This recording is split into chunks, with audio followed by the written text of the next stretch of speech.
The first thing I like to do before we get going and doing the actual mathematics of maximizing someone's utility, I'd like to just start off with a simple visual tabular approach to try to get in our heads what the various moving parts are going to be whenever we try to do a constrained maximization problem. Constrained maximization means we have constraints. This is like the definition of economics. We have unlimited wants. That's how we want to maximize our utility, but the more and more we get of something, the happier and happier we're going to get. But we have limited resources with which to do it. That's the constrained part. So constrained utility maximization. And what I have here is I made an Excel table and copied and pasted it here. And we have a utility function. Suppose our utility, just to simplify the world, we only have two goods that we can purchase, X and Y.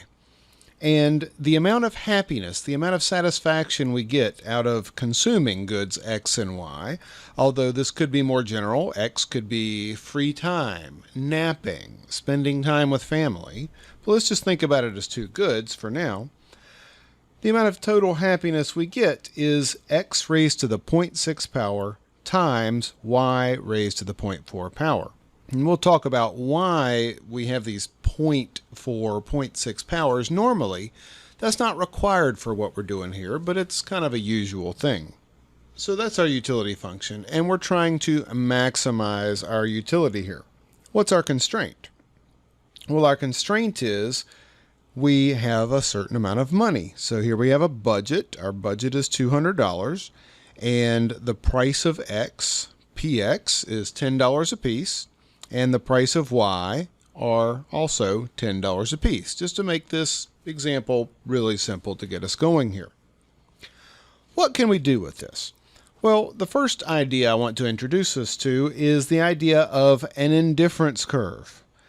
An indifference curve is, in this table, what we're looking at is, we want to list all the different possibilities. Now, we can't list all of them, but just a few of them here. And let's go down here to where we're looking at the bottom of the table. Here along the x-axis, I have the different numbers of units of good X that you might be able to consume. And along the y-axis here, 0, 1, 2, 3, 4, 5, are the number of units of good Y that you might be able to consume. And then inside the table here, I've computed the total amount of utility you would get from different amounts of X and Y. So for example, if I were to just circle this number at random, this 5.3, that tells us that if we were to consume 4 units of X and 8 units of Y, if we plug those numbers into our utility function, we would get 5.3 utils, 5.3 units of happiness here, or satisfaction. Now, there are probably going to be other ways that we could also get 5.3 utils if we were interested in finding that. Here's one right here that I found, right? So this one is another way to get the same amount of happiness, and that's if we had more X's but less Y's. Right? The fact that we have 10 X's here, but only 2 Y's, that sort of compensates for the fact, right, that when we move from this other point, we're having to give up some Y's and get some X's. And this is a very important concept. Whenever people make choices, they also have to make trade-offs, right? And so one thing we know about this person is that they would be willing to move from this point with 4 X's and 8 Y's down to this point where they have 10 X's and 2 Y's because they'd be at the same happiness level. Now, what I want us to do, first of all, though, is let's not look at that 5.3 level of happiness. Let's look at 10.2 happiness here. So let's draw what we call an indifference curve. An indifference curve is what if we drew a line connecting all the points that give us the same amount of happiness. And we'll see why that's important in just a minute. But we could pick any level of happiness we wanted to. So our goal here is just to play hunt the numbers and figure out, okay, well, what are as many ways we can find that give us 10.2 utils here. So let's see. Well, here's one, right here. And let's see, if we go to the next column, there's not a 10.2 in this column, but maybe in between these two numbers, we could be 10.2 happy, right? So not at 22 or 23 wise, but somewhere in the middle, 22 and a half wise, right? And when we're done, we'll connect all these together. Okay, here's a 10.2 here. Let's move to the next column and see if we got one more X. Is there a 10.2? There's not, but we can imagine that if we were to connect all these together, there'd be a point here, just a little below 15 units of Y. And, kind of another one here. And then if we move over one more and we got one more unit of X, we still don't see a 10.2, but maybe in between 10 and 11 Ys. Oh, here's another 10.2 exactly. Another 10.2 exactly. Not quite.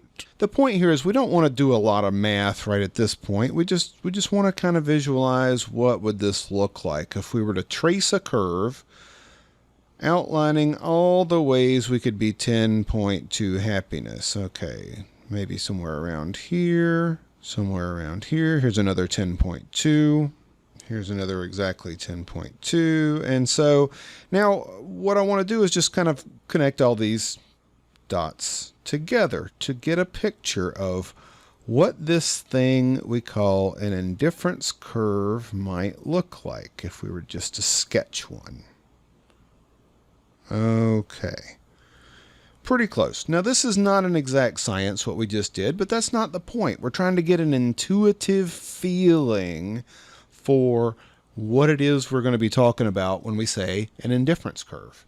That way it's not going to just be some kind of random squiggle on a page. We just made one, sort of.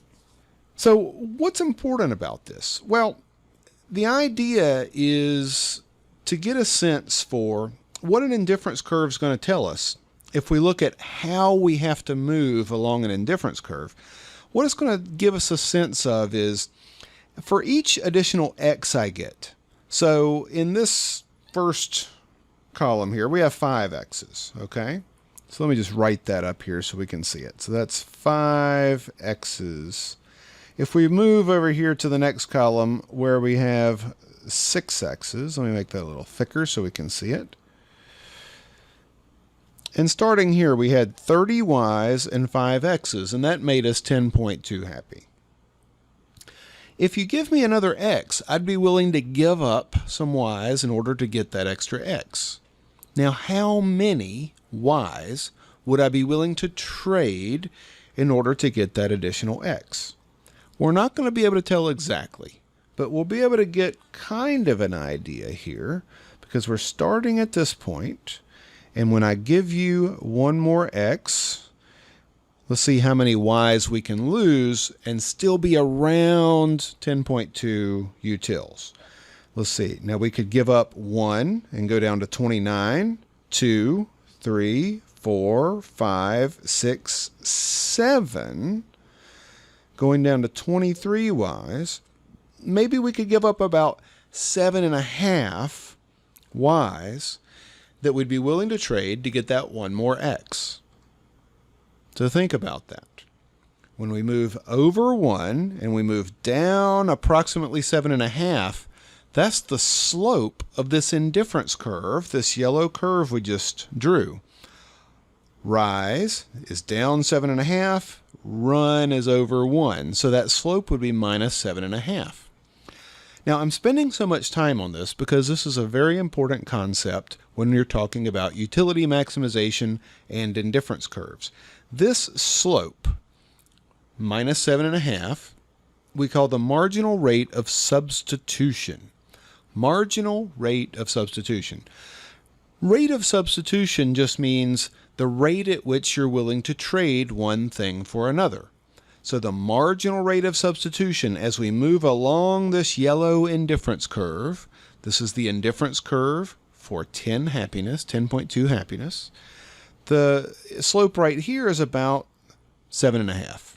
That tells us that we're willing to give up 7.5 Y's to get one additional unit of X.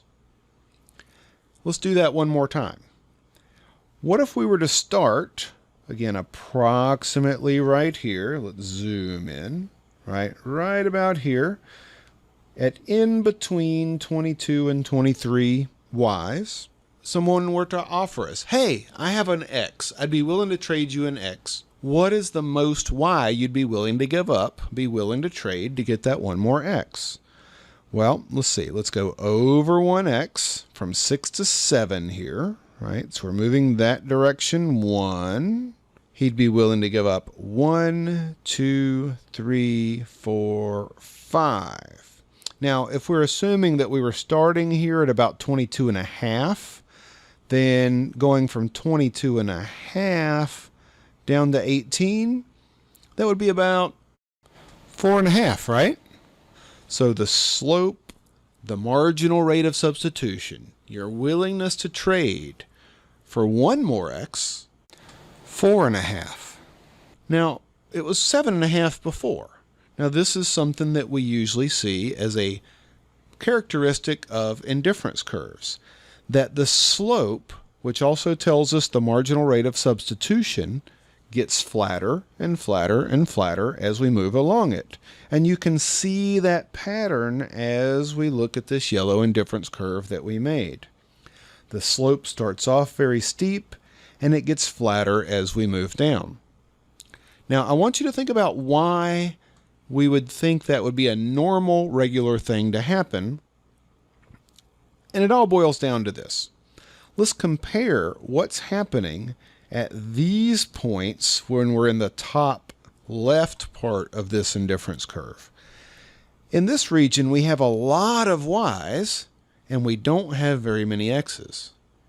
So just think, if you had a lot of something and not much of something else, you'd be willing to trade a bunch of the things you have a lot of in order to get more of the thing you don't have much of, right? So if you had a bag that had 100 cheeseburgers in it and 1 French fry, you'd be willing to trade a lot of those cheeseburgers just to get 1 more French fry. However, when we move down and to the right along this same indifference curve, in this region we have a lot of X's, but we don't hardly have any Y's at all.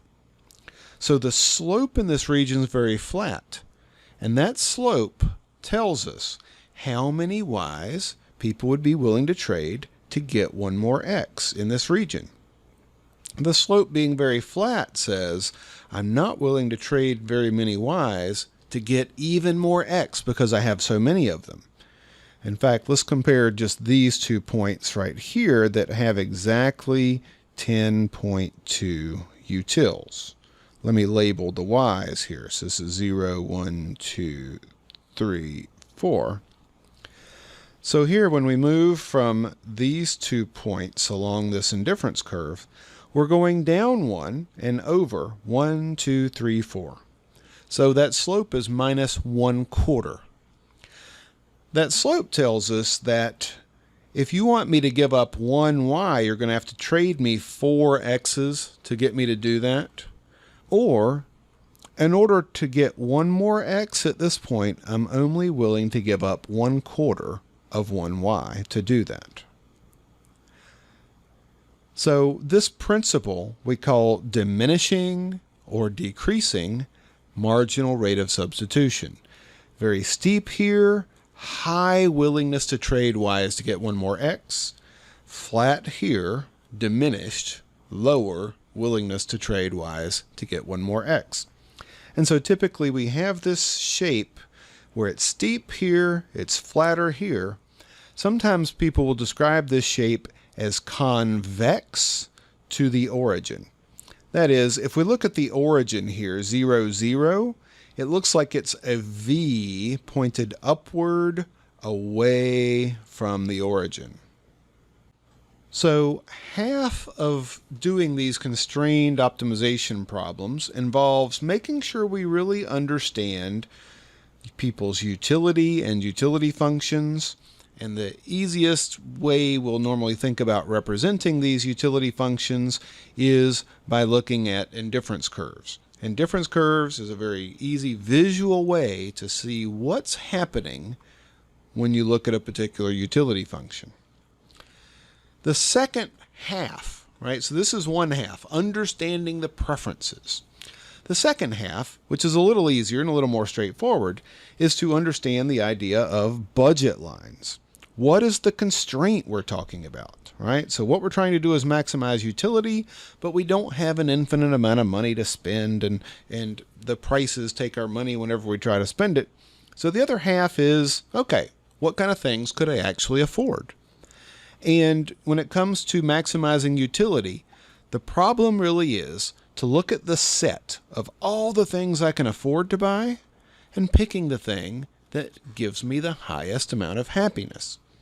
Now, I like to do it first on a table like this because it is truly very easy to do. What we just want to do is take this idea that we have $200 and we want to highlight what are all the things we can afford if we have $200 and X's cost $10 each and Y's cost $10 each. We're going to draw a budget line, and here's how you do it. A budget line, we just want to look at the two extreme points and say, okay, what if I spent all $200 on X's? How many could we afford? The formula to figure that out, you'd say, well, I've got $200 in my pocket, and X's cost $10 a piece. I could afford 20 of them. That's assuming I bought no Y's. Let's go circle that option. Okay, so if I spent all my money on X's, I could afford 20, but that's assuming we bought no Y's. So right here, this is one of the possibilities we could afford. Now in this simple example, because I say that Y's also cost $10, of course this problem is symmetric. We could afford 20 Y's, but no X's if we spent every dime that we had on Y's. So here's a different possibility we could afford. So let's zoom out here. No X's, and I could afford 20 Y's. Now either of those two possibilities would give me no happiness at all. But here's the thing, if we just connect those two extremes, spend all my money on Y, spend all my money on X, connect those with a straight line, then we can visualize all the different ways we could spend $200. So let's connect those with a straight line here. All right. So this orange budget line just says, here's all the things you can afford with your $200 today. And then what we want to do is pick the highest utility we can get given our resources. And so let's just start from the bottom here and say, well, we could get no utility, or 5.9, or 7.5, 8.5, 9.2.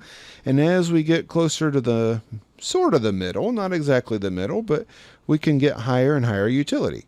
Here's 10.2, 10.2, 10, 9.8. Now, wait a minute. Okay. So it looks like the highest utility we could get here is the 10.2.